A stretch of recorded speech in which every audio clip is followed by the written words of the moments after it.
Bueno, estimados, ¿qué tal? Muchas gracias a todos los que están conectados. Les doy nuevamente la bienvenida a una nueva sesión live en este mes de julio, hoy a 21 de julio de 2021. Hoy día nos reúne un tema diferente a los que normalmente conversamos. ¿Y por qué digo diferente? Porque este tema probablemente tiene, desde el punto de vista técnico, una complejidad un poco mayor. Eso no quiere decir que tengan que tener algún prerequisito. Es un tema un poquito más especializado, se van a dar cuenta porque hoy día vamos a estar abordando lo que se denomina la... Les pido a todos, por favor, que puedan colocar en silencio, por favor. Déjenme verificar. Que puedan colocar en silencio sus micrófonos, por favor. Ya. Bueno. Hoy día vamos a estar conversando justamente sobre una introducción a la química especializada de té. ¿Qué queremos decir con una introducción a la química especializada? Bueno, derechamente nos vamos a estar enfocando en entender qué es todo lo que hay detrás de la información asociada a química y beneficios, ¿ya? Vamos a tratar de entender el por qué es tan complejo muchas veces encontrar información y que la información que encontremos además sea consistente. Probablemente a más de alguno de ustedes le habrá pasado que en alguna oportunidad buscan información relativa a la química del té, de las infusiones o los beneficios asociados a las distintas tipologías y probablemente se encuentran con resultados que son muy discordantes entre sí. Un día ven una cosa, otro día ven otra. En una parte dice que tal té sirve para tal cosa, en otra parte dicen que no sirve para eso. En el mundo del internet, básicamente, probablemente muchos de ustedes se habrán dado cuenta que todo sirve para todo. Todos los tés sirven para adelgazar. ¿Será así? Efectivamente. Bueno, no vamos a ahondar derechamente en cada uno de los distintos beneficios por tipología, porque entender todo ello probablemente requeriría de bastantes horas para entender todo lo que hay detrás, que determinan todos esos beneficios. Pero en esta sesión nos vamos a abocar a entender los objetivos que están planteados acá en esta lámina. En primer lugar, analizar cuáles son las causas tras la complejidad que se suscita al analizar resultados de té. Vamos a entender justamente todas las variables que están detrás de esto, el por qué se torna tan complejo. Hay muchas variables ya que intervienen en que finalmente la información que podamos ver a partir de un estudio sea diferente al resultado que pueda plantear otro estudio. Y es muy importante tener eso claro, porque el objetivo que ustedes tienen que tener es que el día de mañana, cuando revisen información asociada a esta materia, ustedes sepan discernir eficientemente qué creer, qué no creer, y por qué en algunos casos pueden encontrar información tan disímil entre sí. El segundo punto justamente atañe a que como objetivo nos planteamos en que aprendan a conocer cuáles son los elementos claves que nos permiten comprender y analizar los hallazgos, ¿ya? Que tienen que tener muy presente cuando estén buscando, cuando estén encontrando información para validar si efectivamente es una información válida o no. Y vamos a justamente también conversar un poco acerca de fuentes que son fiables y algunos resultados importantes que se han establecido durante el último tiempo. Todo esto entonces en cuanto a química y beneficios del té, principalmente de té. No vamos a estar abordando temas asociados a infusiones, aunque en realidad casi todo lo que vamos a conversar acá también aplica para el mundo de las infusiones en general, ¿ya? Para que lo tengan muy, pero muy presente. Lo primero entonces a lo cual nos vamos a empezar a abocar es a entender el primer objetivo en esta primera parte que tiene que ver con la complejidad en el análisis de los resultados sobre té. Y estoy seguro, probablemente cuando les mencioné antes, de que muchos de ustedes quizás han encontrado información y esa información muchas veces no coincide con lo que han escuchado en otras partes o lo que ustedes probablemente quizás han investigado por sí mismos en otros lugares. Bueno, justamente nos vamos a estar enfocando ahora en entender a qué se debe esta complejidad.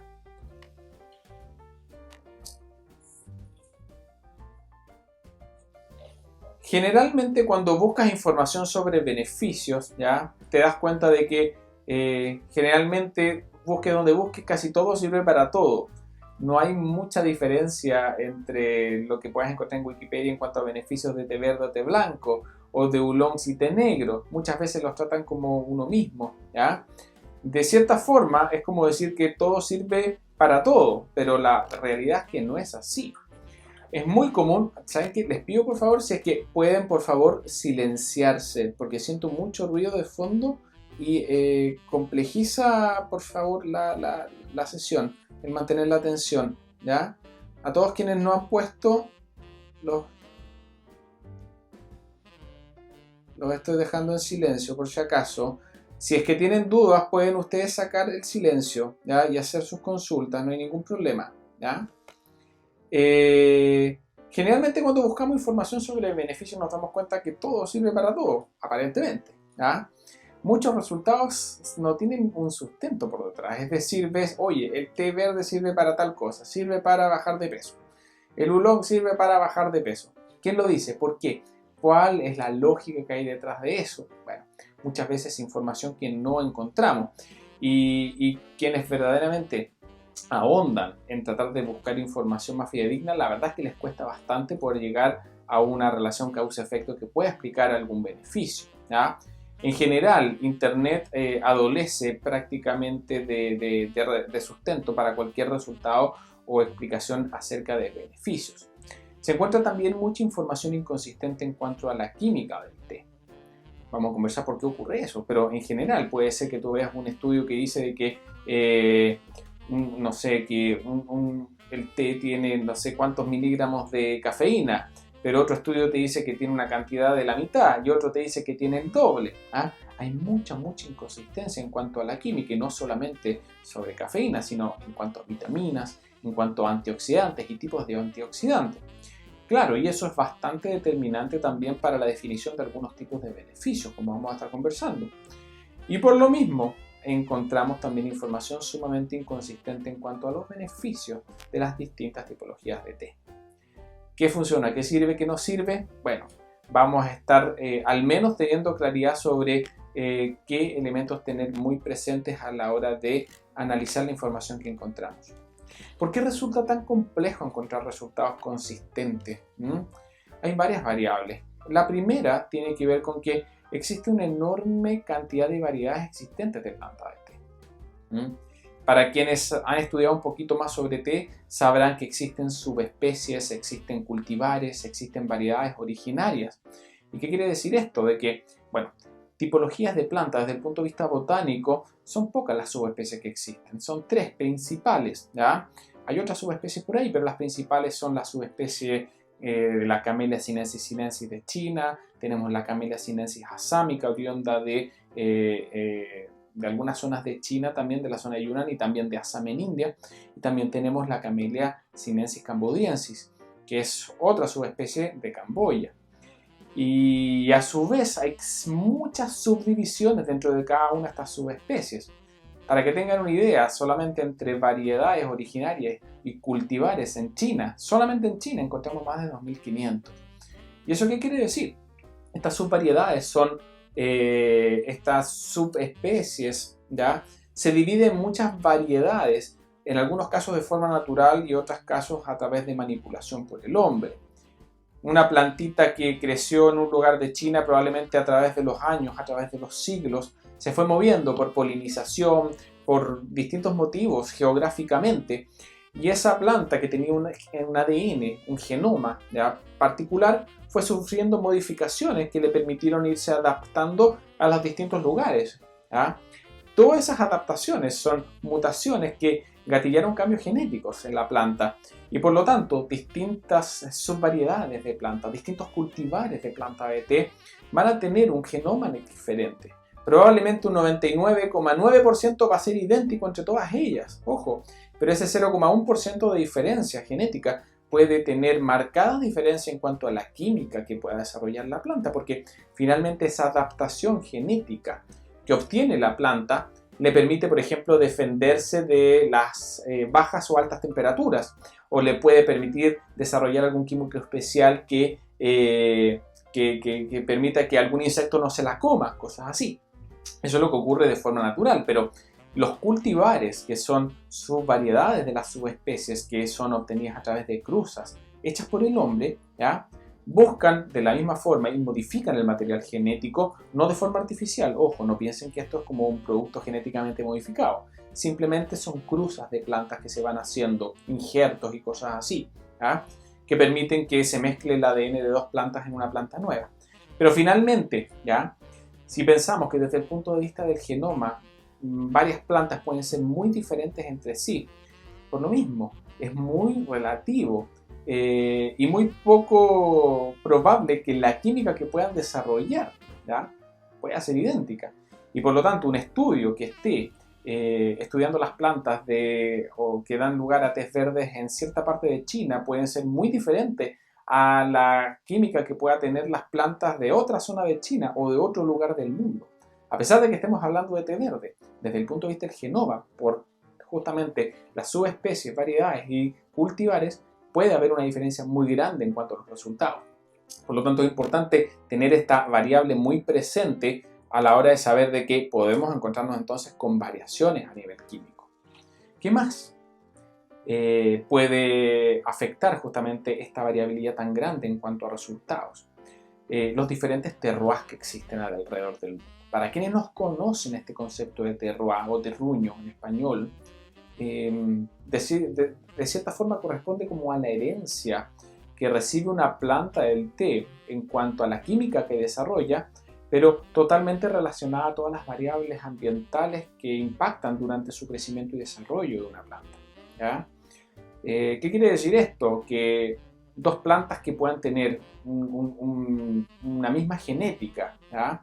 El hecho de que esas dos semillas que desde el punto de vista del genoma puedan ser muy similares, si tú las plantas en lugares distintos, en donde el pH del suelo es distinto, donde los minerales son distintos, donde el clima es diferente, donde la cantidad de luz y agua que recibe es distinta, lo más probable es que a pesar de que ese origen común desde el punto de vista genético va a desarrollar plantas que van a verse distintas y que van a tener tamaños de hojas diferentes. Si una fue plantada, por ejemplo, en una zona baja de India y otra fue plantada, no sé, en los Himalayas, misma semilla, es decir, mismo genoma, ¿ya?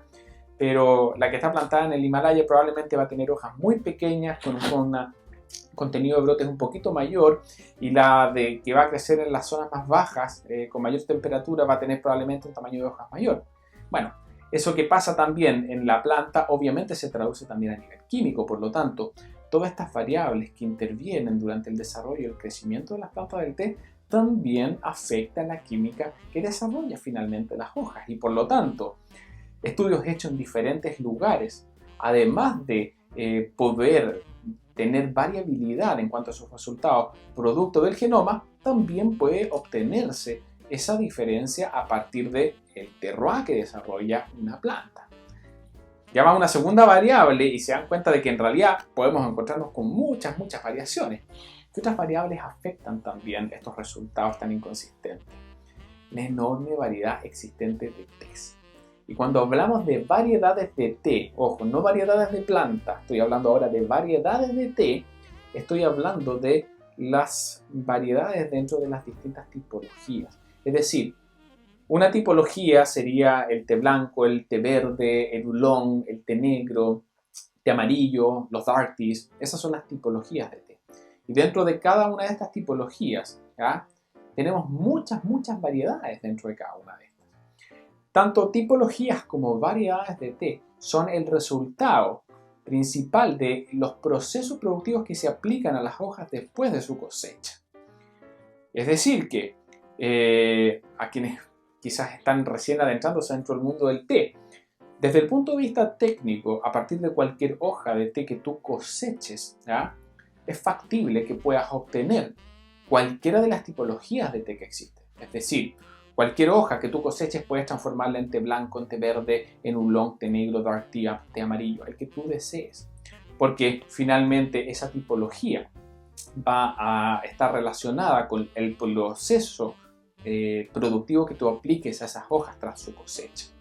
Por lo tanto, si tenemos en consideración las variables que hemos conversado hasta ahora y le sumamos el hecho de que una hoja que tiene una química dada por un genoma a la que se suma ciertos elementos que aporta el terroir, el hecho de que tú puedas transformarla en las distintas tipologías a través de transformaciones bioquímicas, de oxidación, de fermentación, eso da lugar que un mismo arbusto, ¿ya?, puede dar lugar a distintas tipologías de té que van a tener una química muy diferente entre sí, a pesar de que esos tés provengan de una misma planta, ¿ya? Es decir, tengamos igual genoma, igual terroir, pero el hecho de que tú seas capaz de tomar dos grupos de hojas y una transformarlas en té negro y otras en té verde, finalmente la química que van a tener esas dos tipologías de té resultantes van a ser muy dispares entre sí. ¿Por qué? Porque todos esos cambios bioquímicos que sufre la planta son enormes. Si tenemos en consideración todas estas tres variables, es decir, genoma, ¿ya?, de los cultivares y las subespecies, terroir, imagínense todos los lugares donde tú puedes plantar plantas de té del mundo, y son miles de lugares distintos, y que además puedas transformarla en cualquier tipología, ¿ya?, que a ti se te antoje. Ojo, eso no quiere decir que todo va a resultar bien. Hay algunas variedades de plantas que funcionan solamente como té verde, otras que funcionan solo como té negro, pero desde el punto de vista técnico tú podrías obtener cualquiera de las tipologías igualmente, ¿ya?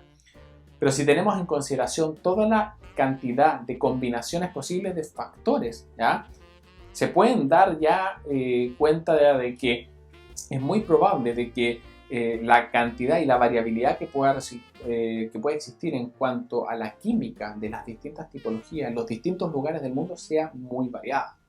Es por ello que puede ser y puede resultar muy dispar el resultado que se puede aplicar, que se puede obtener en cuanto a la química de un té verde originario de Shenyang en China a de un té verde originario de Fujian en China. Van a ser muy distintos porque la cantidad de factores que hay detrás puede ser muy distinta, pero hay más factores que afectan a esto, ¿ya? Hay otras variables también que están afectando, por ejemplo, la cantidad de brotes, la cantidad de hojas, la relación de hojas y brotes. Bueno, todo afecta finalmente la química que pueda tener un té. Aquí seguimos hablando de otras variables también que afectan esta variabilidad en los resultados. Las bases de análisis que se tienden a considerar. Es decir, que muchas veces podemos encontrar dos estudios distintos que hablan sobre la química que tiene un té verde, pero no estamos considerando peras con peras, estamos quizás comparando peras con manzanas, porque quizás un estudio tomó ciertas consideraciones en las muestras. ¿Qué partes fueron seleccionadas o consideradas en la preparación para esos estudios? Puede ser que alguno de esos estudios se haya concentrado en analizar, no sé, un Four Seasons Oolong de tercera cosecha, ¿ya?, en Taiwán, mientras que otro estudio haya analizado un Four Seasons Oolong de primera cosecha. ¿Y hay diferencias? Sí, a pesar de que puedan provenir de una misma granja, ¿ya? Esos tés, ¿ya?, el hecho de que uno sea de primera cosecha va a implicar que el contenido de antioxidantes que va a haber va a ser mucho mayor en las hojas y en los brotes. Y que asimismo la relación de hojas y brotes que va a existir en ese de primera cosecha va a ser distinta. Van a haber muchos más brotes a inicio de la temporada de la primavera en comparación a lo que puede ocurrir ya más cerca al otoño. Por lo tanto, podemos comparar dos tés inclusive que tienen el mismo nombre, el mismo proceso productivo, que provengan del mismo lugar, pero aún así nos podemos topar con grandes diferencias desde el punto de vista químico, producto de estas otras variables. ¿Ah? ¿Se dan cuenta o no? Es decir, hay una serie de factores, hay una serie de variables que están muy relacionadas al crecimiento, al genoma, que a la larga determinan finalmente la química que tiene un té en particular. Y la posibilidad de combinación de estos factores es tan pero tan grande que es muy difícil que podamos encontrar muchas veces congruencia entre los distintos resultados. Para que lo tengan muy presente y que tengan claro justamente entonces a qué se debe esta variabilidad tan grande. Bueno, eso no quiere decir, no está todo perdido. Obviamente podemos hacer buenos estudios y existen métodos para efectuar análisis que sean comparativos, que nos puedan permitir obtener resultados que sean justamente comparables entre sí. Todos sabemos que los tés verdes y los tés blancos son los que tienen mayores contenidos de antioxidantes de tipo catequinas, por ejemplo. ¿Ya? Se muestra. Probablemente distintas muestras van a tener resultados diferentes, pero comparadas a las otras tipologías, exactamente, se notan que hay diferencias. ¿Ya? En esta segunda parte vamos a empezar a conversar sobre algunos elementos claves que nos permitan comprender y analizar los distintos hallazgos que podamos hacer. Cuando hablo de hallazgos me estoy refiriendo a estudios, me estoy refiriendo a información que podamos encontrar inclusive en la web, en libros, ¿ya? Para tener teniendo claro estos elementos, vamos a poder tratar de indagar si es que esta información le vamos a creer o no le vamos a creer, básicamente. Si alguno de ustedes, no sé si alguno de ustedes habrá tenido alguna vez la oportunidad de leer algún estudio sobre té, no algún resultado de Wikipedia o cosas así, sino que algún estudio más bien de tipo paper académico, cosas así, que son las verdaderas fuentes donde realmente podemos encontrar información fidedigna, ¿ya? Pero cuando uno analiza información en la web en general sobre resultados de un estudio, muchas veces no encuentra fuentes, y cuando las encuentras, muchas veces uno no siempre entiende cuál es el objetivo que tiene un estudio, y dependiendo del objetivo que tenga un estudio, nos podemos topar con resultados muy dispares también en cuanto a la química que demuestra. Por ejemplo, si un estudio se enfoca en querer entender las diferencias químicas que existen entre las tipologías, eso es una cosa, ¿ya? Es decir, yo quiero analizar distintos tipos de té y ver qué química tiene cada uno de ellos. Eso podría ser un objeto, pero ¿qué pasa si es que, por otra parte, deseo entender las diferencias químicas que existen entre las tipologías de acuerdo a cómo son preparadas? Suena muy similar a lo anterior, pero la verdad es que es diferente, ¿ya? Porque si quiero entender la diferencia entre las tipologías, lo más probable es que tenga que estudiar las plantas o que tenga que estudiar las hojas del té ya procesadas, ¿ya? Es decir, voy a tomar 50 gramos de té negro, 50 gramos de té verde y los voy a analizar bajo el microscopio, ¿ya? O una hoja de una y otra hoja de otra y voy a analizar su química. Con eso probablemente yo podría dar respuesta al primer estudio.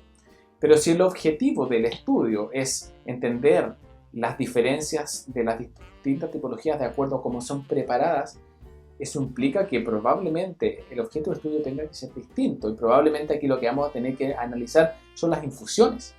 Es decir, cuánto es el contenido químico que finalmente tiene una infusión de té, porque queremos entender la diferencia entre las tipologías según cómo son preparadas. ¿Te das cuenta? A diferencia de lo anterior, donde queremos entender la química que existe en las distintas plantas de té o hojas de té de distintas tipologías.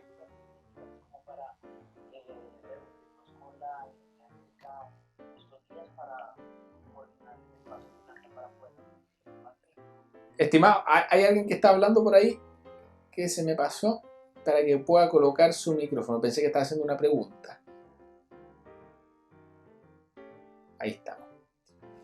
Si por otra parte deseas entender las diferencias químicas que existen según cómo son asimiladas en el cuerpo, ¿ya? Probablemente ahí tu objeto de estudio ya no es tampoco la tasa de la infusión de té en sí. Debiese ser probablemente una muestra de plasma sanguíneo o una muestra de orina, quizás, para ver cuánto del té o cuánto de los antioxidantes o de los químicos del té están finalmente en tu organismo. Si ustedes se dan cuenta, esas tres preguntas que hay ahí son distintos objetos de estudio, nos van a llevar a resultados absolutamente dispares. Porque si es que analizas la química de hojas de té negro y de té verde y haces una comparativa entre ellas, vas a encontrar una cantidad de todos los químicos, probablemente una cantidad mucho mayor a la que vas a encontrar finalmente en una infusión. Y si lo comparas con el tercer resultado también, va a ser muy pero muy dispar. Por lo tanto, ¿qué es lo que sucede muchas veces?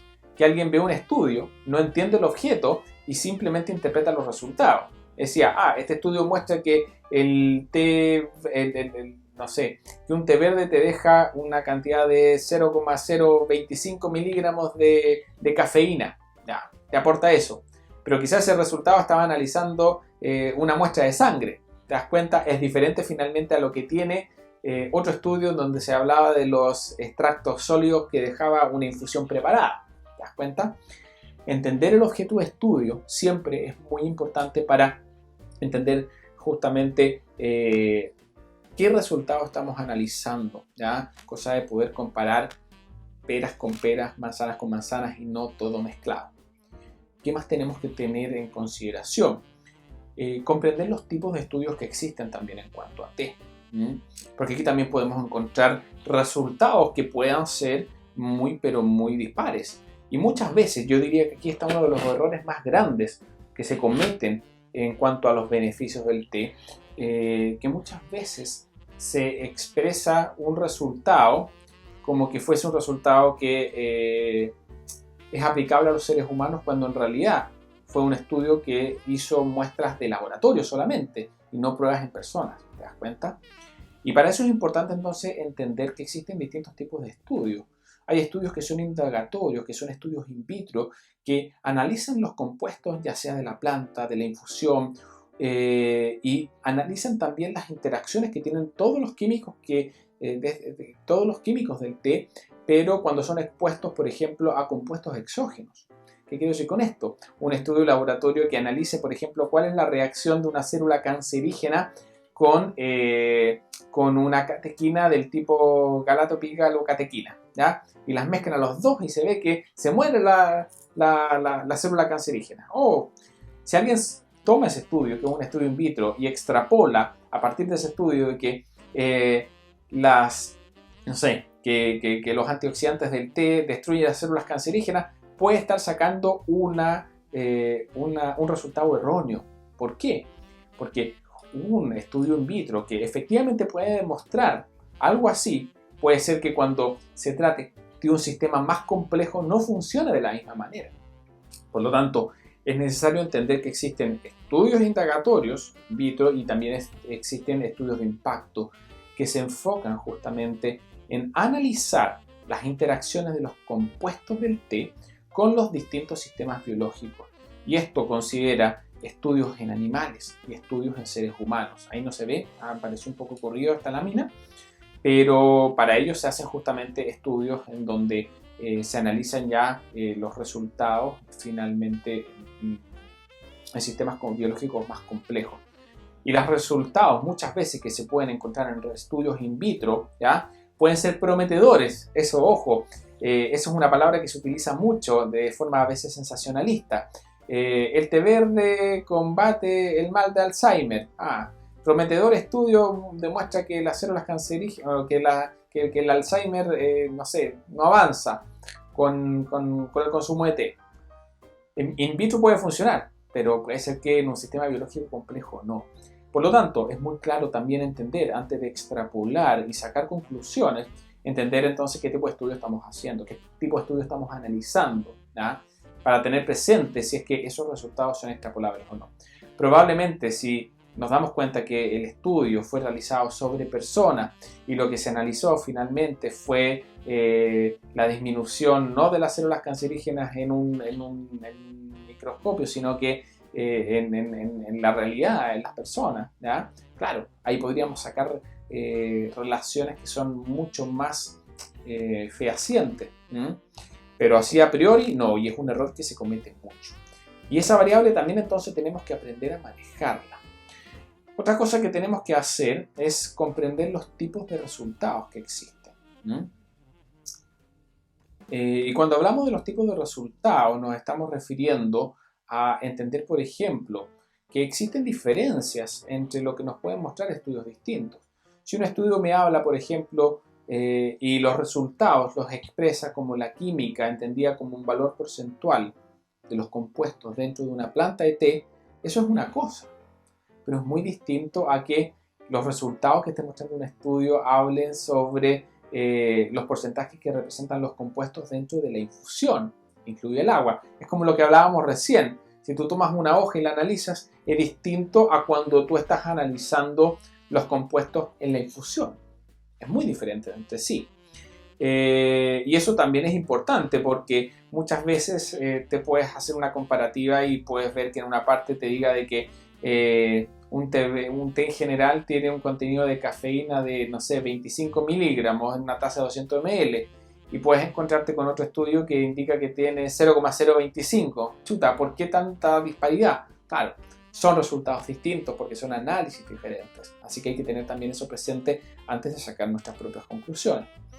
También puede ser de que estos resultados estén expresándose como la química, es decir, el análisis de la química resultante de los extractos sólidos de la infusión de té. Y este punto, este tercero que estamos viendo, yo diría que es el más importante porque es el que más se utiliza en el mundo del té para hacer análisis comparativos entre las distintas variedades y tipologías. Es lo que más se emplea, la verdad, porque ¿qué quiere decir eso? De que se prepara la infusión de té, ¿ya? Se extrae el agua a través de máquinas de centrífuga y quedan finalmente puros extractos sólidos que son los que se analizan, que representan un porcentaje muy pero muy bajo del total de la infusión, pero finalmente eso nos da una forma bastante eficiente de poder comparar las distintas tipologías en cuanto a la química y la concentración de químicos que posee la infusión, porque es muy distinto también lo que finalmente nuestro cuerpo asimila de todo ello. El cuarto bullet acá dice otro tipo de resultado puede ser la química de los resultados, entendida como el porcentaje que representan los químicos inmersos en algún otro medio de análisis, plasmas sanguíneos, dentro de los distintos órganos o orina, ¿ya? Es importante entonces comprender estos tipos de resultados y ver qué es lo que se está analizando. Hay estudios muy recientes que se han hecho, por ejemplo, en cuanto al efecto del cáncer de algunas catequinas del té blanco y del té verde sobre las células cancerígenas y han mostrado resultados bastante mixtos, básicamente porque justamente asociado a esto que se ha descubierto recientemente, distintos órganos reciben unas cantidades muy diferentes de estos compuestos cuando tú te tomas una taza de té.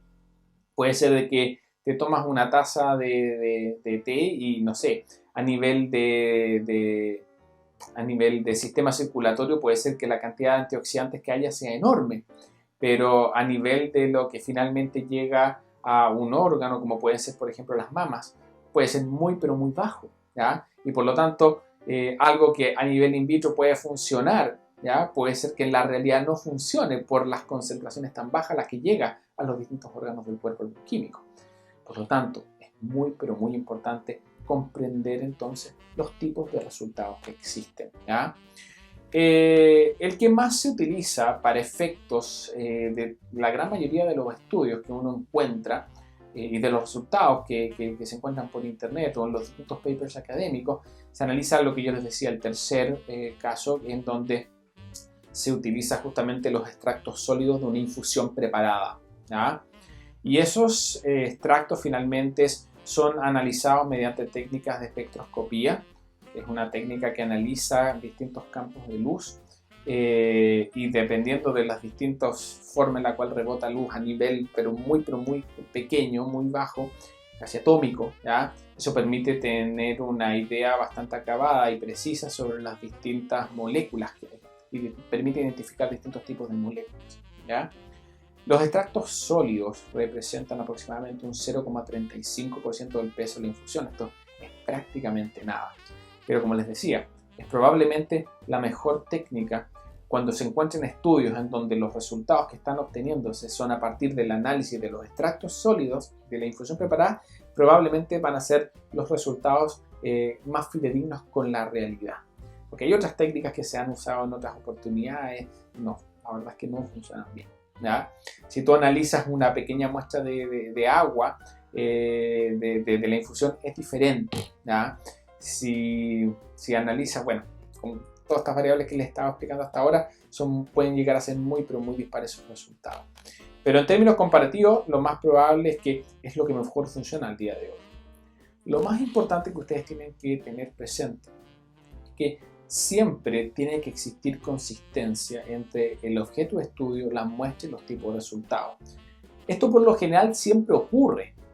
¿Qué quiere decir esto? Es decir, si queríamos analizar y comparar, como veíamos en un principio, la química en las distintas plantas, bueno, entonces vamos a estar analizando plantas y no infusiones, ¿ya?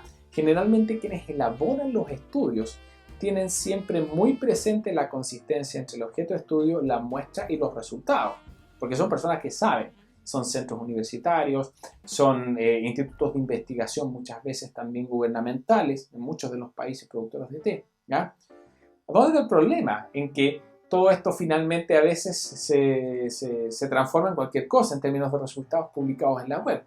Es que quienes analizan estos estudios no analizan justamente la consistencia entre estos distintos elementos y simplemente interpretan y entienden lo que quieren entender, ¿ya?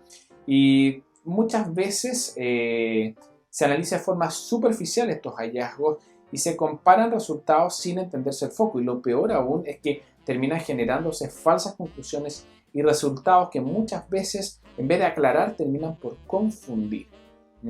O por crear falsas expectativas o por ser derechamente falsas. ¿Y por qué? Porque si estabas analizando los resultados de un estudio que analizaba el comportamiento del cáncer a nivel in vitro con ciertos químicos presentes en el té, no puedes sacar una conclusión y decir que el té verde destruye las células cancerígenas de tal tipo de cáncer, porque es un estudio in vitro, ¿te das cuenta? Y eso, lamentablemente, ese sensacionalismo en cuanto a los beneficios del té ocurre muchísimo y se exagera muchísimo, y eso nos ha llevado a que hoy día encontremos una serie de información falsa en cuanto a los beneficios que a muchos los lleva a darse cuenta de esta idea que les mencionaba en un principio, de que pareciera de que todo sirve para todo, cuando no es así, ¿ya? El té tiene muchos beneficios, eso está absolutamente claro, amigas y amigos, ¿ya? Por Dios que es bueno, de verdad. Y claro, cada vez van surgiendo nuevos resultados que nos entregan más luces sobre la eficacia que puede tener el té en distintos ámbitos.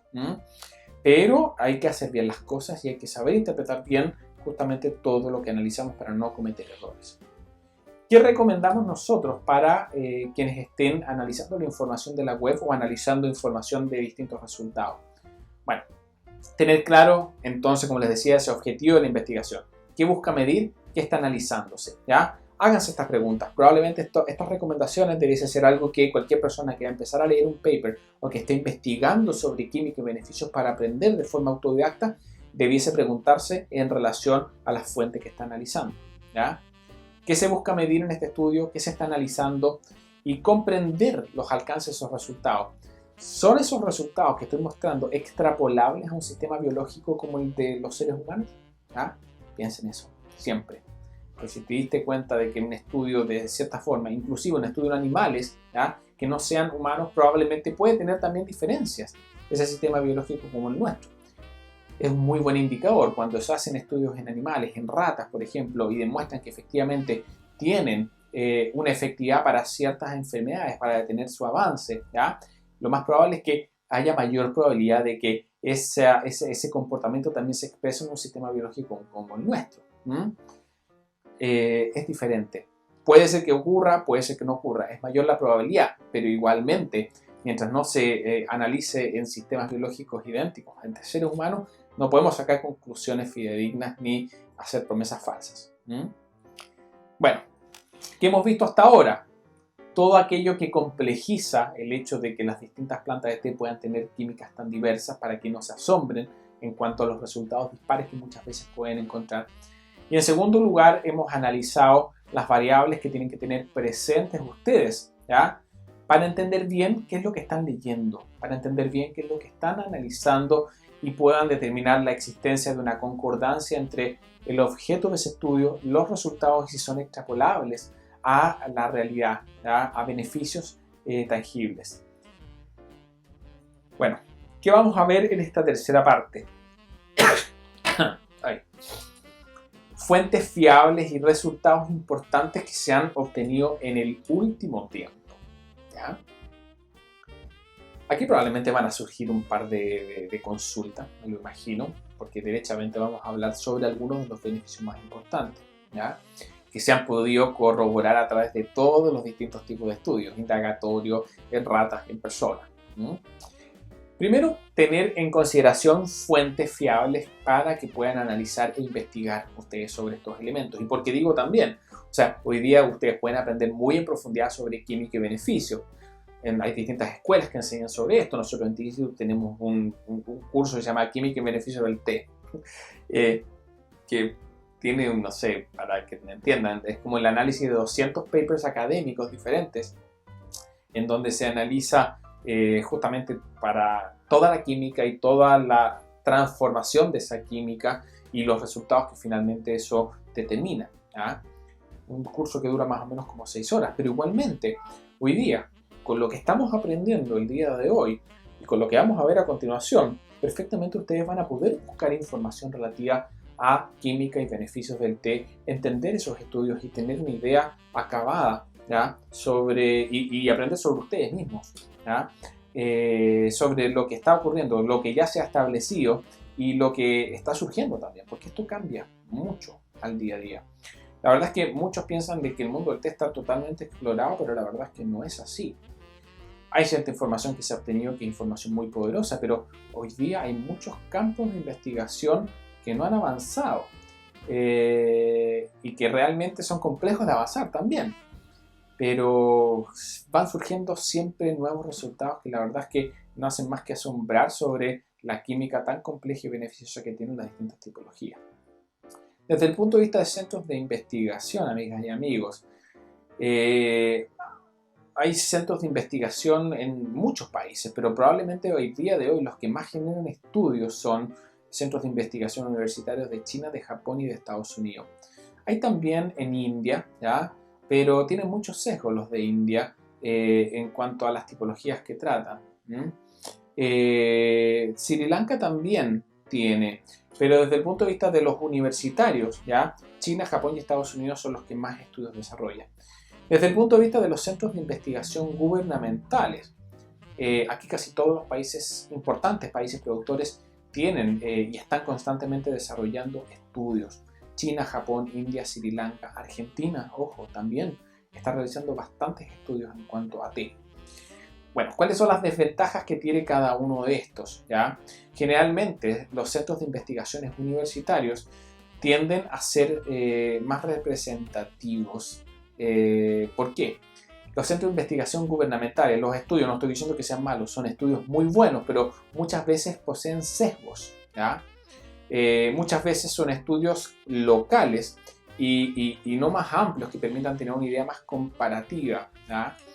Porque muchas veces estos estudios que realizan los centros de investigación gubernamentales claramente también tienen algunos sesgos con fines comerciales. Es decir, puede ser que analicen la cantidad de antioxidantes de los tés que producen, probablemente quizás en un estudio en donde se prepararon en ciertas condiciones, en donde se analizaron las cosechas con más antioxidantes del año, cosas así.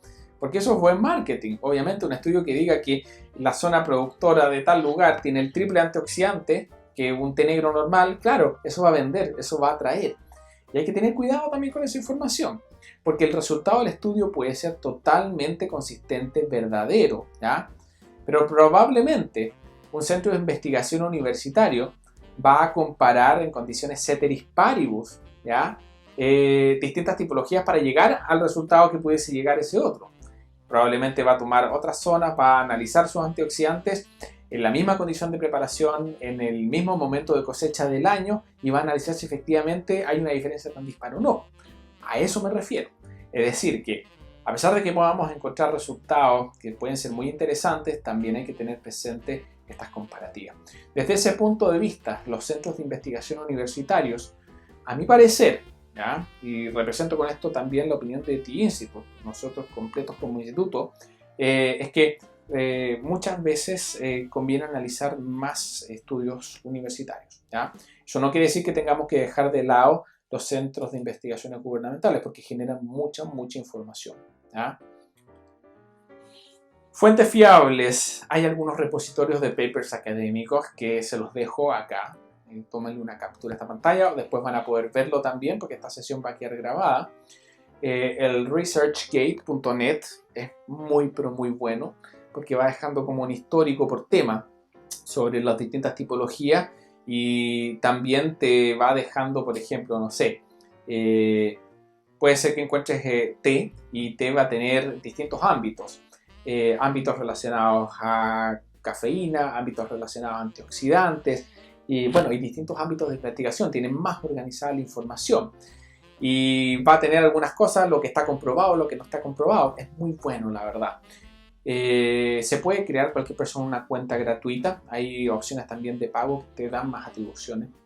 Bueno, pero en general estas tres fuentes que aparecen acá son muy buenas, ¿ya? El core y el gstor.org también, que es uno de los repositorios más grandes, el tercero que aparece ahí de papers académicos a nivel mundial.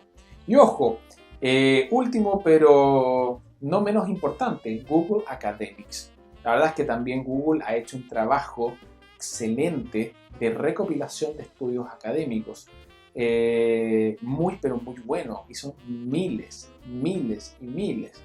Basta con que ustedes ingresen a la página de Google Academics, coloquen T-Study en inglés, generalmente casi todo está en inglés, y van a encontrarse un montón de información, un montón de estudios, un montón de resultados, ¿ya? Y no estoy hablando de algunos, estoy hablando de cientos, sino miles de estudios diferentes. Ahí hay que saber probar, ¿ya? Y tener muy en consideración, dependiendo de lo que ustedes quieran aprender. Si ustedes quieren aprender sobre antioxidantes del té o antioxidantes del té verde, ok, tengan claro eso, tengan claro qué ámbito, ¿ya? Y en función a ello coloquen, pónganse a buscar los distintos estudios. Van a buscar, ok, si quieren entender sobre los antioxidantes y el contenido que tiene una infusión, entonces van a tener que buscar estudios donde analicen la infusión y los extractos sólidos, ojalá, ¿ya? Ya tienen claro entonces que eso es lo que tendrían que ir a buscar, a eso me refiero. Y teniendo eso claro, van a probablemente buscar y van a seleccionar varios papers académicos y van a poder hacerse una idea ustedes mismos sobre qué sucede en ese ámbito. En cambio, si quieren analizar algo en relación a los efectos que tiene para alguna enfermedad, van a tener que colocar también la enfermedad, el tipo de té o la palabra té y colocarse a buscar información relativa a ello. Tener muy claro también, analizar el tipo de estudio, el objeto, ¿ya? Y los resultados para ver qué ámbito de aplicación tienen y si esos resultados son extrapolables o no, ¿ya? Muy pero muy presente. ¿Qué resultados recientes, interesantes y archivalidados existen al día de hoy en cuanto al té? Por un lado tenemos el efecto antioxidativo de las distintas tipologías, ¿ya? Y aquí no resto a ninguna. Probablemente ustedes han escuchado por ahí que se dice que el té verde y el té blanco son los que tienen mayores contenidos de antioxidantes, que son famosos por los contenidos antioxidantes. Tienen altos contenidos antioxidantes. Todos los tés tienen altos contenidos antioxidantes, pero son distintos los tipos de antioxidantes que tienen. Uno de los errores que más se comete dentro del mundo del té es que se habla de que efectivamente el té blanco y el té verde son los que más antioxidantes tienen. Son los que más antioxidantes de los originales que tiene la planta poseen, ¿ya? Que tienen ciertos beneficios. ¿Qué quiere decir con esto? De que muchos de los antioxidantes que están en la planta, cuando está plantada, están presentes en los tés blancos y en los tés verdes. Pero estos antioxidantes se transforman a través de los procesos productivos que dan lugar a las distintas tipologías en otros tipos de antioxidantes que tienen justamente beneficios diferentes. Y es por ello de que jamás tienen que pensar que un té negro no tiene antioxidante porque no es té verde. No, un té negro tiene una altísima concentración también de antioxidantes, pero de familias diferentes y que van a tener efectos diferentes también en el cuerpo. Los beneficios finalmente son el resultado directo de la química asociada a todas las transformaciones del proceso productivo, sumado justamente a lo que originalmente está en este genoma de la planta y todo esto que aporta también el terroir, ¿ya? Pero todos, absolutamente todos los tés tienen antioxidantes. Y este efecto oxidativo que provoca a la larga, ¿ya? Así de forma muy resumida, evita obviamente la oxidación de muchos compuestos, generalmente ácidos grasos y varios elementos que a la larga afectan muchísimo en el largo plazo, sobre todo la salud cardiovascular. Una persona que consuma antioxidantes del té, si son de antioxidantes asociados a los tés blancos y los tés verdes, probablemente van a ser muy buenos, ¿ya? Para asegurar una salud y un sistema cardiovascular en el largo plazo de muy buena calidad, porque estos antioxidantes evitan la degradación de grasas y de otros compuestos que a la larga terminan acumulándose en las paredes de venas, arterias y capilares, ¿ya? Y eso a la larga ayuda muchísimo a que tu sistema cardiovascular mejore. Pero este efecto antioxidativo se da en todas las tipologías, ¿ya? Y evita la oxidación de distintos tipos de compuestos. En algunos casos, este efecto oxidativo va a provocar que el cuerpo, por ejemplo, acumule menos grasa a partir de los alimentos, porque se va a evitar la oxidación de algunos compuestos como almidón. Y eso, claro, puede favorecer bastante a las personas que quieran bajar de peso, no quemar las grasas que tiene, pero al menos bajar peso a través de la no acumulación de grasa nueva. Hay test que ayudan para eso. Por lo tanto, lo que tiene que ver con el efecto antioxidante del té está archi comprobado y es un efecto muy, pero muy potente. Muy potente, de hecho, amigas y amigos. Antes de terminar este punto, hay algo más que quería mencionar. Se me fue. Bueno, si me acuerdo, vuelvo para atrás para mencionárselo, ¿ya? Otro efecto importante, archicomprobado, es la potenciación cognitiva que provoca el té y una disminución en los niveles de estrés. Eso está muy comprobado ya. Y esto se da a partir de la combinación muy sinérgica que se produce entre la cafeína y la L-teanina. Cuando se habla de cafeína o teína, estamos hablando del mismo compuesto desde el punto de vista molecular, ¿no? Cafeína, los dos, es el mismo estimulante, la misma molécula estimulante está presente en el té y en el café. Le llamamos teína cuando está en el té, cafeína cuando está en el café, pero es lo mismo, ¿ya? Y activa de la misma forma. Sin embargo, la concentración de la cafeína en una taza de té varía, pero es muy menor a la que tú encuentras en una taza de café. Pero pasan más cosas. Esa misma cafeína además se asimila a nivel hepático a una velocidad muy diferente, producto de todo el resto de químicos presentes en el té. La verdad es que su absorción y cómo va pasando a tu plasma sanguíneo es muy diferente y toma más tiempo. Y eso quiere decir que el té tiene un contenido de cafeína menor que el café, ¿ya? Pero además esa cafeína va pasando a tu sistema en una cantidad mucho menor, ¿ya? Pero por un tiempo mucho más prolongado. De hecho, eso es algo bien particular. No sé si lo habré hablado en alguna otra sesión antes, pero es mucho más probable que te dé insomnio por tomar té en la noche que por tomar café. Se habrán topado con personas por ahí que dicen, oye, yo me tomo un café en la noche y duermo igual súper bien. El peor error que puedes hacer es tomar té en la noche porque justamente esa cafeína pasa muy lentamente a tu sistema. La cafeína de un café probablemente en una hora, hora y media ya pasó, se procesó completa, te activó un rato, después desapareció y puedes dormir perfectamente. Pero la cafeína de un té puede estar fácil 4 horas, ya pasando lentamente a tu sistema, no activándote tan fuerte, pero sí va a mantenerte activo y eso puede provocar dificultad para quedarse dormido. Y así que para que lo tengan muy presente. Pero además de este efecto que esté pasando constantemente una cantidad más baja a tu plasma sanguíneo, sumado a otro químico que se llama L-teanina, que es un aminoácido presente en el té y que se encuentra en una mayor concentración en los tés verdes. La L-teanina tiene un comprobado efecto, ¿ya?, en generar una estimulación de ondas alfa a nivel cerebral. Son las mismas ondas que el cerebro genera cuando está en estados de concentración, cuando está en estados de meditación. Y el hecho que la L-teanina genere esas ondas alfa favorecen a que el organismo se defienda de las sensaciones de estrés. De hecho, hay muchos estudios durante los últimos 5 años que han comprobado la eficacia de este efecto de la L-teanina en la disminución del estrés de forma muy notoria. Y la forma en la que han comparado este resultado es a través de la disminución de la hormona cortisol. Cuando una persona está estresada, el contenido de cortisol aumenta fuertemente en el plasma sanguíneo. Y muchos estudios han corroborado de que en una velocidad muy, muy grande, 20 minutos a media hora después del consumo de una taza de té verde con alto contenido de L-teanina, estamos hablando quizás de té verdes más bien japoneses, ¿ya?, baja en un 80% el contenido de cortisol a nivel de plasma sanguíneo. Y eso es una correlación directa con posee una correlación directa con el nivel de estrés que que está experimentando una persona. Por lo tanto, efectivamente, el té te ayuda a tener menos estrés, pero te potencia cognitivamente, porque la L-teanina además es un potenciador cognitivo, ayuda a que te mantengas concentrado. Y este pequeño golpecito que tiene además de cafeína, ¿ya?, provoca una sinergia muy buena para mantenerte activo, para que no te des sueño, para mantenerte muy pero muy concentrado y sin experimentar esos niveles de estrés que muchas veces provoca la cafeína cuando te la tomas en el café directamente.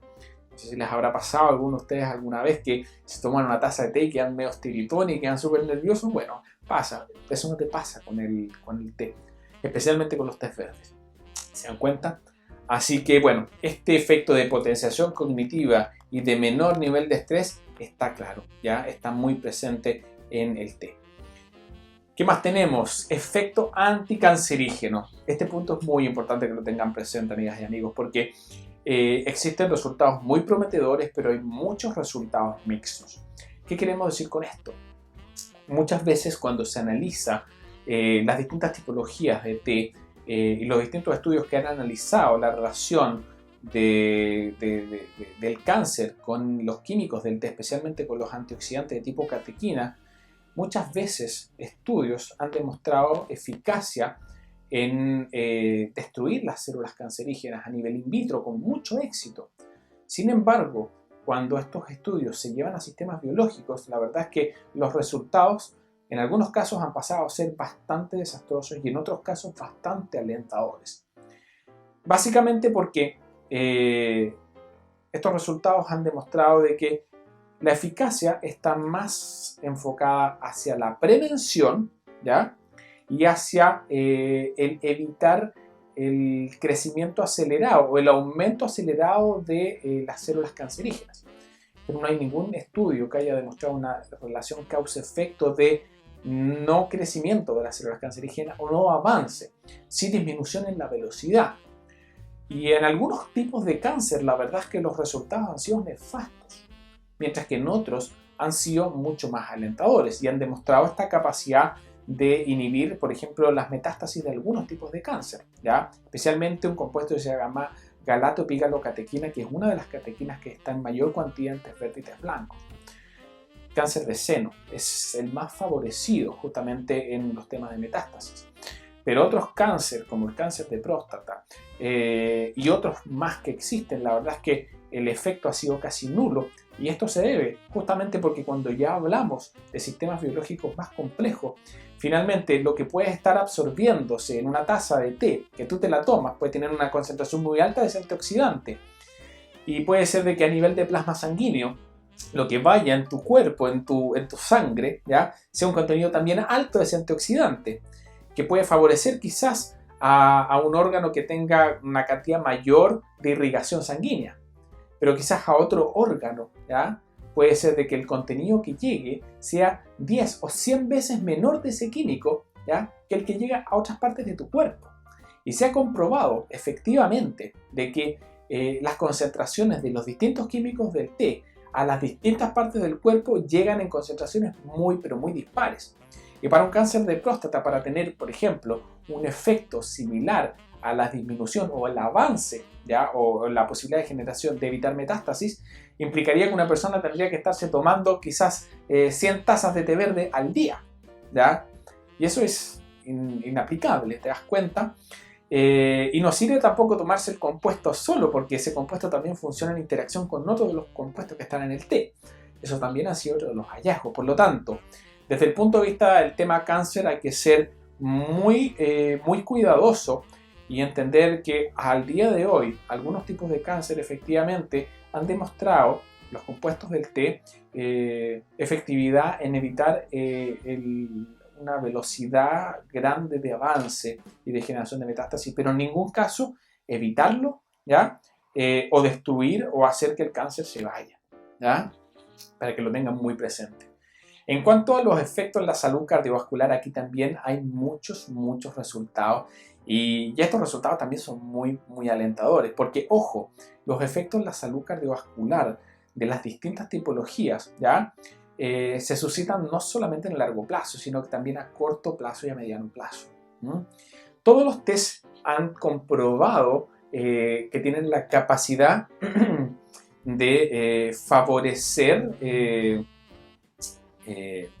como la plasticidad de las venas, arterias y capilares, de poder justamente adaptarse bien a los cambios en la irrigación sanguínea. ¿Y eso qué quiere decir? Que, por ejemplo, si a una persona le aumenta la presión porque está haciendo ejercicio, ¿ya? Sus venas y arterias van a comportarse muy bien, totalmente opuesto a lo que ocurre con una persona que tiene hipertensión. La hipertensión no es que una persona tenga la presión alta, ojo, ¿ya? La hipertensión es la incapacidad que tienen las paredes de las venas, de las arterias y de los capilares de adaptarse a los cambios en el flujo. Una persona con hipertensión que se coloca a hacer ejercicio muy abruptamente, a correr de un momento a otro, no va a tener la capacidad de irrigar al ritmo que empieza a irrigar el corazón, básicamente porque sus venas y arterias les va a tomar más tiempo quizás abrirse para mover un mayor flujo de sangre. ¿Por qué? Porque esas paredes de venas, arterias y capilares están cubiertas de distintas cosas. Ácidos grasos, calcio, colesterol y todo este tipo de cosas. Y en el largo plazo, ¿por qué favorece el té? Porque se ha establecido que este efecto antioxidativo, especialmente en algunos alimentos como almidones, grasas, colesterol, evitan la descomposición de esos compuestos, ¿ya? En compuestos que finalmente se acumulan en las paredes y arterias, ¿ya? En las paredes de las venas y las arterias. Y esto evita en el largo plazo la arteriosclerosis, que justamente, y todas las enfermedades derivadas de la arteriosclerosis, de esta acumulación de compuestos. Y eso gatilla a que no te dé hipertensión o que tengas una probabilidad mucho más baja de sufrir hipertensión. Y si sufres de hipertensión, ojo, ahí hay que tener cuidado, porque efectivamente el té te va a aumentar la presión sanguínea, ¿ya? Pero el té, todos los tés son vasodilatadores y se ha encontrado justamente en estudios durante los últimos 5 años también bastante información o bastantes resultados que hablan de la capacidad vasodilatadora que tienen todos los tipos de tés, pero especialmente los tés que tienen mayores grados de oxidación y o de fermentación.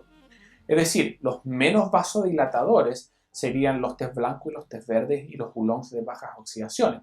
Pero ya oolongs de altas oxidaciones, tés negros y dark teas en general, como los pu'er, son muy buenos para tener un efecto vasodilatador y eso es muy potente en el corto plazo, siempre y cuando no tengas hipertensión declarada.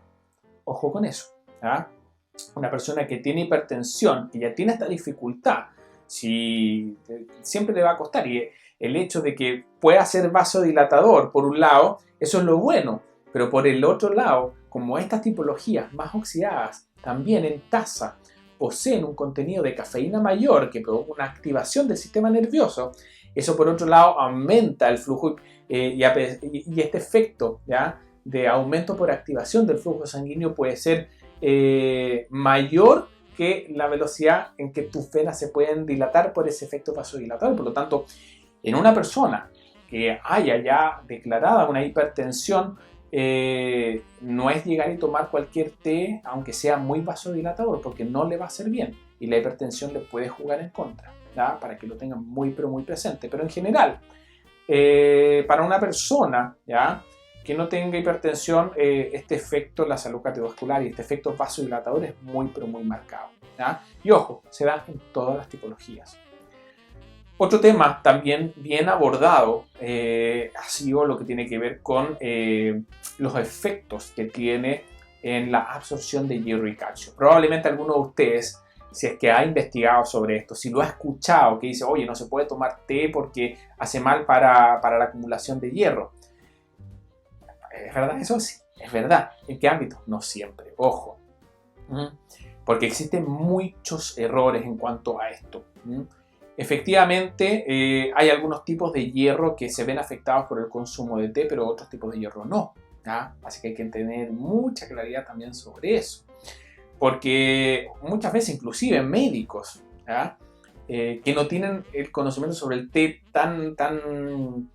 no están tan al día en sus conocimientos sobre el té, muchas veces, por defecto, te pueden prohibir tomar té en ciertos casos, pero hay que entender que existen distintos tipos de hierro. Está el hierro ferroso y el hierro férrico, ¿ya? El hierro ferroso es el que tú obtienes a partir de las fuentes animales, cárnicas, ¿ya? Es el hierro que está presente en las carnes, derechamente. Y el hierro ferroso no se ve afectada en lo absoluto su absorción a partir de los compuestos fitatos que están, por ejemplo, en el té, ¿ya? Y otros compuestos que están también en el té. No así el hierro férrico. El hierro férrico, el que está en los vegetales principalmente, presenta dos problemas bien grandes. Uno es que su tasa de absorción natural por el cuerpo es mucho más baja. El hierro ferroso, el que está en las carnes, cuando tú te comes la carne, tú probablemente estás absorbiendo un 25% del fierro que está en ese alimento que tú ingeriste. De todo el fierro que tiene, tú absorbes un 25%.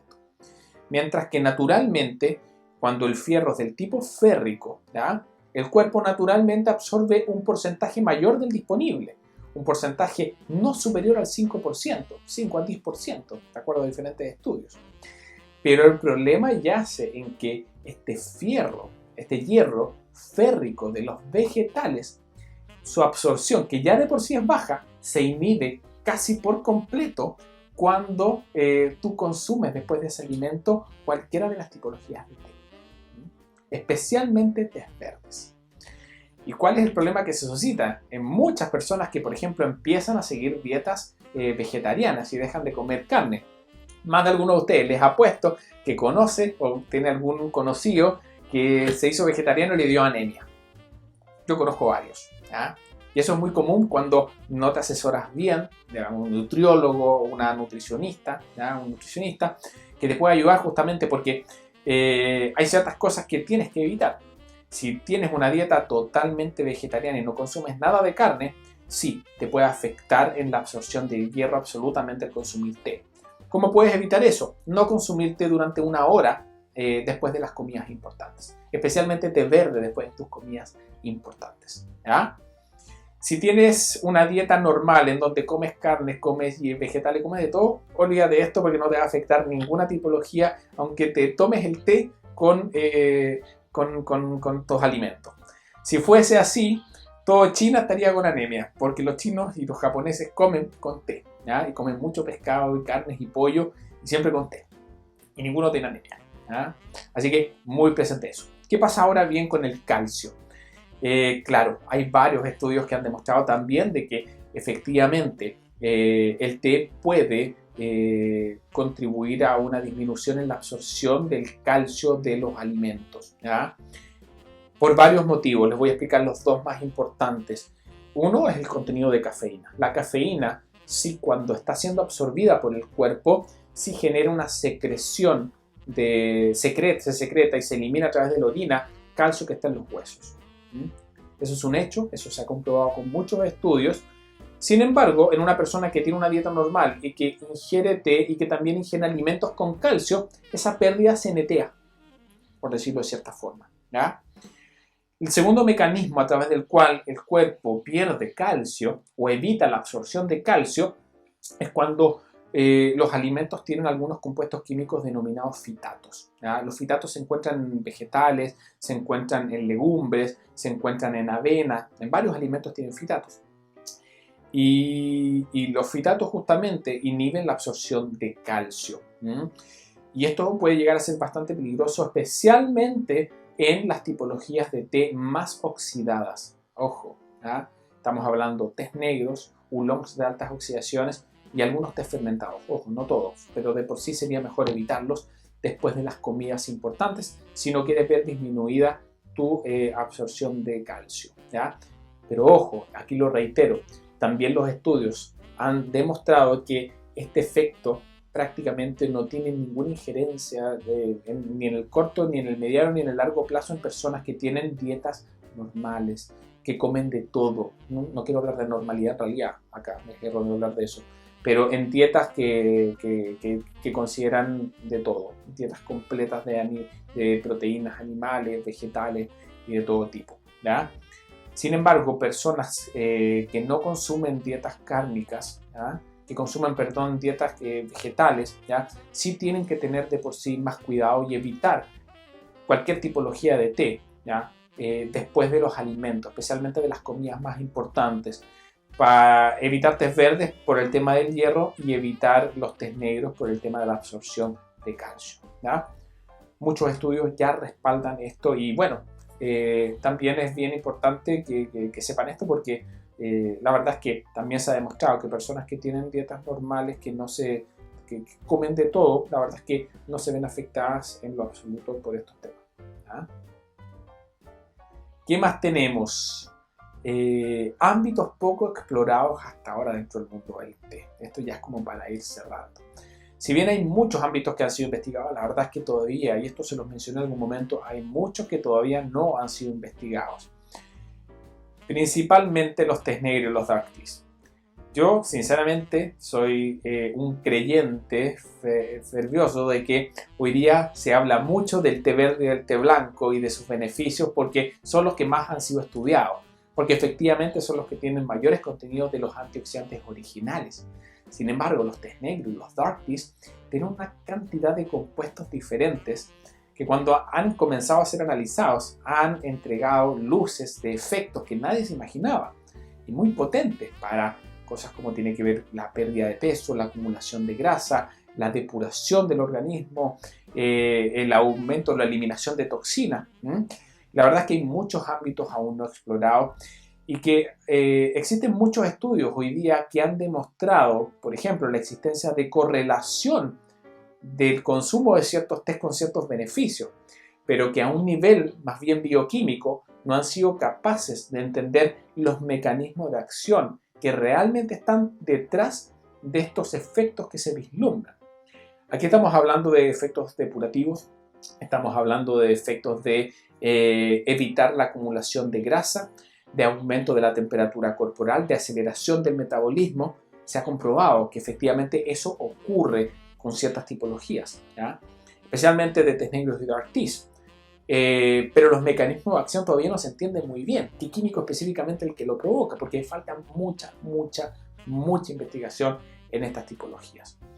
Y otra cosa bastante importante y que está empezando a resonar dentro del mundo de la investigación del té tiene que ver con la absorción de los compuestos, ¿ya?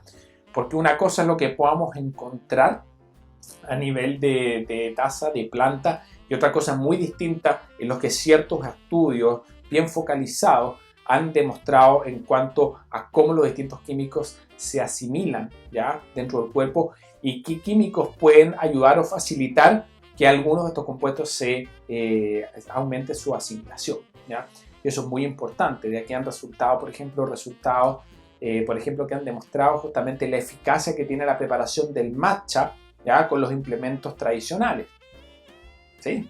Esto es bastante reciente. Los chinos, los japoneses lo sabían hace siglos, de que hacía mejor y por algo lo preparaban con bambú y lo preparaban de forma ceremonial espumoso. Pero estudios recientes de los últimos 10 años han demostrado de que a nivel químico ocurre una cosa impresionante. El matcha ya tiene de por sí un contenido de antioxidantes mayor que otras tipologías por el proceso productivo, porque se deja la sombra antes de la cosecha, porque se eliminan ciertas partes y se pulveriza, ¿ya? Lo que hace que tu cuerpo absorba más. Pero además, cuando tú lo preparas con los implementos y lo dejas espumoso con el chacén de bambú, eso provoca una separación de los antioxidantes que se adhieren a unos compuestos que se llaman saponinas. Y eso genera la espuma. Cuando tú consumes esa espuma, la absorción de los antioxidantes aumenta en un 30%. Esos son más o menos los números que han podido vislumbrarse. Se dan cuenta cómo la investigación ha ido demostrando cosas que ya se sabían sin un asidero bioquímico verdadero, como lo que arrojan hoy día los estudios. Pero la verdad es que hay muchos ámbitos muy poco explorados y la verdad es que por lo general los resultados que se han ido obteniendo en el último tiempo en casi todas las tipologías han sido muy prometedores, ¿ya? Se han determinado que existen beneficios diferentes del té en distintas edades. Esos otros estudios que se han obtenido recientemente, y eso es muy interesante porque el efecto que puede tener un té verde en una persona que tiene, no sé, 10 o 12 años es distinto al efecto que puede tener una persona de 35 o 40 años. Así. Así que bueno, amigas y amigos, espero que les haya gustado esta sesión. Les dije que iba a ser un poco distinta, quizás un poco más técnica que otras, pero lo que yo quiero que se queden es que con todo lo que hemos conversado al día de hoy, ustedes sepan buscar información con respecto a beneficios del té, a química del té, sepan entender qué es lo que se está analizando, sepan entender los resultados que se están obteniendo y tengan la capacidad de ser capaces de extrapolar y saber, sacar conclusiones de que si esos resultados realmente en qué ámbito aplican, ¿ya? No sé si habrá alguna consulta, estamos un poco pasaditos de tiempo, pero igualmente yo no tengo ningún problema para responder consultas si es que alguno tiene. Pueden hacer sus consultas ya sea en el chat o pueden hacer consultas si quieren a viva voz, ¿ya?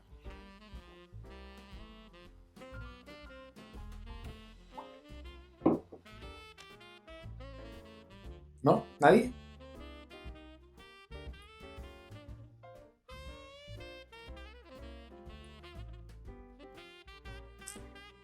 Aquí, bueno, nada más agradecer y decir que súper, súper interesante, súper, a pesar de que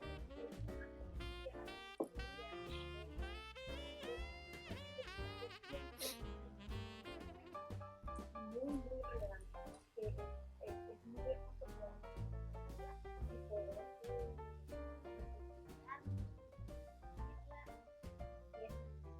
muy contenta aquí de repente agarré el cuaderno ya tarde, pero Pero ojo, puedes volver a revisarla si deseas, ¿ah? Esta sesión va a quedar grabada, probablemente en los próximos días ya va a estar disponible en nuestra página web por si deseas revisarla nuevamente, ¿ah? Y porque puedas anotar todo lo que necesites anotar. Muchas gracias a todos también. Estoy viendo ahí algunos comentarios, también consultas. Déjenme ver si hay alguna consulta.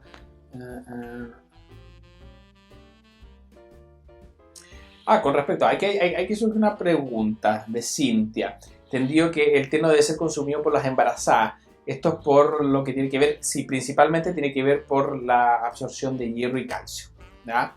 Ojo, la cafeína, hay varios mitos también con respecto al embarazo y el té.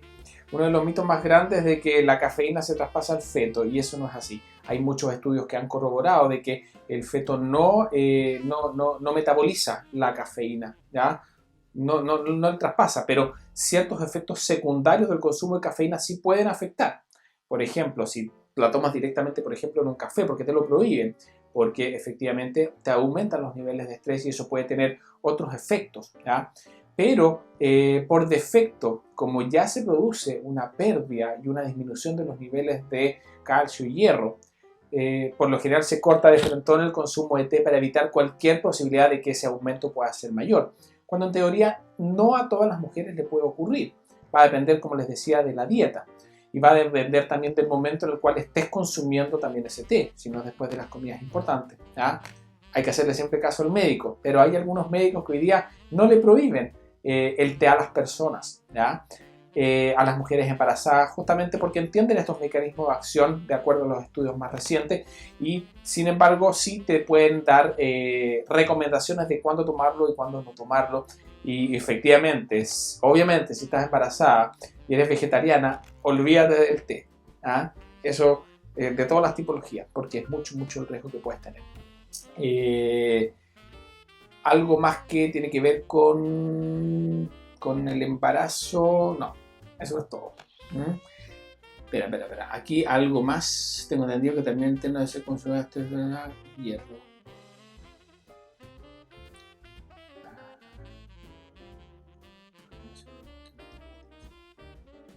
Hay un Nacho que comentaba de que el cambio climático impactó el té. Sí, obviamente el té rosa se va a ver muy, pero muy afectado.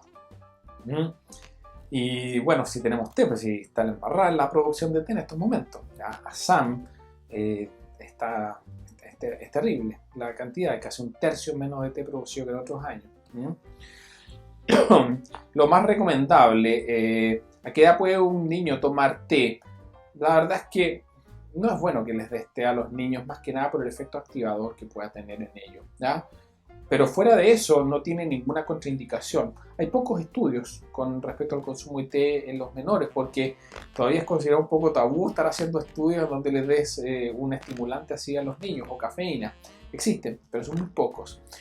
Hoy día es mejor que que los niños tomen otros tipos de infusiones, base a fruta, base a hierba, base a roibos. Hoy día el roibos es una de las más consumidas por menores. De hecho, hay muchos pediatras que les dan a los papás, como ven a los hijos ven a los papás tomar té o tomar café y quieren replicar. Para no darles té, es muy bueno darles roibos porque eleva las defensas, tiene como todos los beneficios del té verde en cuanto a los tipos de antioxidantes que son muy similares, pero además son un antihistamínico natural y eso hace muy bien para los menores, ¿ya? Las mujeres embarazadas también, muchas veces tomar roibos también les hace muy, pero muy bien. Qué bueno. ¿Por qué en algunas personas produce dolor estomacal el té verde? La verdad es que eso no necesariamente tiene que estar relacionado con el té verde, sino que al cuerpo que tiene el té verde. Hay algunos tés verdes y algunos tés negros que tienen mucho cuerpo, algunos con algunos químicos especiales, antioxidantes también, ojo, que generan justamente una sensación de pesadez mayor, que inclusive te pueden provocar ganas de vomitar, ¿ya? Si te tomas un té con el estómago vacío. Algo similar como cuando se toma una vitamina, esas que son gigantes, con el estómago vacío y después te sientes muy mal. Bueno, hay algunas personas a las que les pasa lo mismo. A quienes les pasa eso, ¿qué es lo recomendable? Que consuman algún alimento con té o que tengan el estómago con alimento. Y te vas a dar cuenta de que disminuye fuertemente esa sensación. Déjenme ver, ¿no?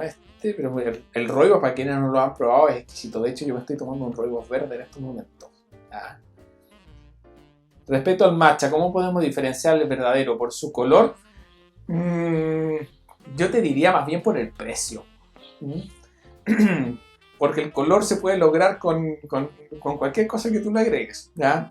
Y en China son capaces de agregarle cualquier cosa para que se vea con un verde diferente. Ojo, no estoy diciendo que los matchas provenientes de China sean malos. Al día de hoy en China encuentras excelentes matchas, no idénticos a los de Japón, que siempre van a ser más caros, pero en términos de calidad son muy buenos al día de hoy y muy diferentes a lo que existían 10 años atrás. Hay dos variables principales para identificar el matcha de calidad. Primero, el tamaño de la pulverización. Quizás esto es muy técnico, pero igual. Si tú ves que el matcha parece leche en polvo, ¿ya? Eso denota que tiene una pulverización que está sobre los 10 micrones. La absorción que va a tener de los químicos de ese matcha el cuerpo va a ser muy baja. Generalmente los matchas más baratos ya tienen tamaños de pulverización muy altos, ¿ya? Los matchas ya de calidad, los normales, ¿ya? Los matchas culinarios están sobre ese tamaño y tienden a tener como una consistencia más como leche en polvo. En cambio, los matchas más refinados tienden a verse casi como un polvito que se evapora. Tú abres el tarrito o la cuestión del matcha es como que se te escapara el polvo porque tiene un tamaño de pulverización que muchas veces inclusive está debajo de los 3 micrones. Para que tengan una idea, un micrón es 1 milímetro partido por 1000. A esos tamaños de partículas estamos hablando, ¿ya? Y los buenos matchas están por debajo de los 10 micrones y eso hace que tú abres el tarrito y se te escapa, como por los aires. Pero cuando tú asimilas y preparas ese matcha, claro, va a ser más intenso y la absorción de nutrientes va a ser mucho, mucho mayor. En cuanto a las coloraciones, hay muchas cosas relativas también ahí. Por lo general, los matchas que se ven verdes más intensos tienden a ser mejores, pero a veces uno se puede engañar porque hay algunos que tienden a verse amarillentos y son algunos muy particulares que son los que se utilizan en las ceremonias del té, los ceremoniales, que son además los más caros. Hay mucho tema y hay mucho que decir con respecto al matcha. Hay algunos seres despreciables que muelen cualquier tipo de té verde y lo llaman matcha y también lo venden. Así que también por el precio es un buen indicador el precio. Un matcha bueno ya, normal para consumir, debiese estar, voy a dar un precio general, pensando en los costos de origen, debiese estar en al menos